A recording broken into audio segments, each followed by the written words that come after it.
जिला अशोकनगर के तहसील मुगावली स्थित शासकीय गणेश शंकर विद्यार्थी महाविद्यालय में शनिवार 11 अक्टूबर 2025 को केंद्रीय मंत्री और सांसद श्रीमंत ज्योतिरादित्य सिंधिया का आगमन हुआ। महाविद्यालय में वर्षों से प्रचलित कार्यक्रम के अंतर्गत श्री सिंधिया ने अमर शहीद पत्रकार गणेश शंकर विद्यार्थी और स्वामी विवेकानंद की प्रतिमाओं का अनावरण किया। गौरतलब है कि यह महाविद्यालय गणेश शंकर विद्यार्थी जी के नाम पर संचालित है, किंतु अब तक परिसर में उनकी कोई प्रतिमा नहीं थी। इस ऐतिहासिक अवसर पर कॉलेज के प्राचार्य, समस्त स्टाफ, छात्र छात्राएं, प्रशासनिक अधिकारी और भाजपा मंडल के पदाधिकारी बड़ी संख्या में उपस्थित रहे। श्रीमंत सिंधिया का महाविद्यालय में भव्य स्वागत किया गया। इसके पश्चात श्री सिंधिया पुरानी गल्ला मंडी पहुंचे, जहां उन्होंने आशा और उषा कार्यकर्ताओं से भेंट की। इस दौरान उन्होंने देश में आर्थिक भविष्य को लेकर बड़ी बात कही। उन्होंने कहा कि भारत 2027 के अंत तक विकास की दृष्टि से दुनिया की तीसरी सबसे बड़ी आर्थिक शक्ति बनेगा। और इसलिए आज जो स्वतंत्रता संग्राम में अपनी जीवन की आहुति गणेश शंकर विद्यार्थी जी ने दी, देश की एकता और अखंडता, स्वतंत्रता संग्राम की अलख को उन्होंने जगाया। दूसरी तरफ स्वामी विवेकानंद जी ने शिकागो में अंतर्राष्ट्रीय धार्मिक सम्मेलन में भूकंप की तरह जमीन को हिला दिया। भारत माता की आध्यात्मिक शक्ति के आधार पर मेरे भाई और बहनों, इन दोनों शक्तियों को अपने मन में सम्मिलित करो, अपने दिल में सम्मिलित करो और अपने जीवन को आगे बढ़ाओ। यही कामना आप लोगों से मैं करता हूं। ये जरूरी है,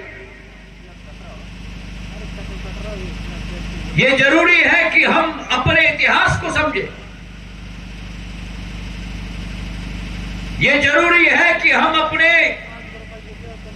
इतिहास को जानें।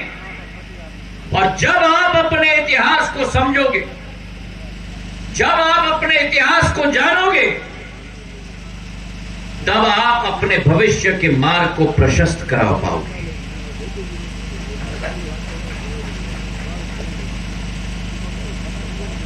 सर्वश्रेष्ठ लोगों ने लिखा है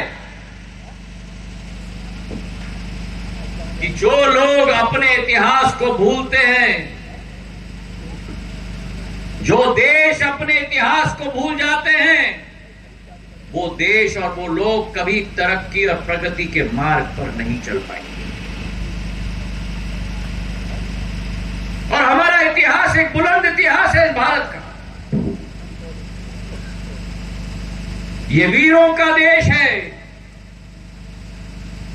पृथ्वीराज चौहान जी हो, छत्रपति शिवाजी महाराज हो, महाजी शिंदे हो,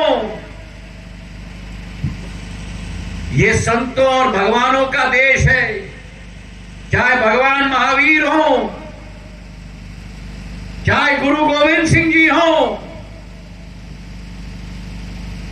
ये विज्ञानकारियों का देश है।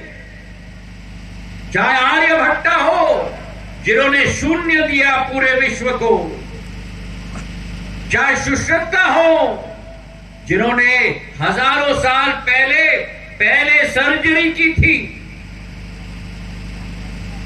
पर वो 500 साल जब विदेशी आक्रांताओं ने इस देश पर हुकूमत बनाने की कोशिश की, चाहे वो पठान हो अहमद शाह अब्दाली के रूप में, चाहे मुगल हो, चाहे अंग्रेज हो, उन्होंने हमें दबाने की कोशिश की, पर भारत कभी न दबा है, न भारत कभी दब पाएगा मेरे भाई और बहनों। और आज भारत अग्रसर हो रहा है। जो स्वप्न बापू ने देखा था,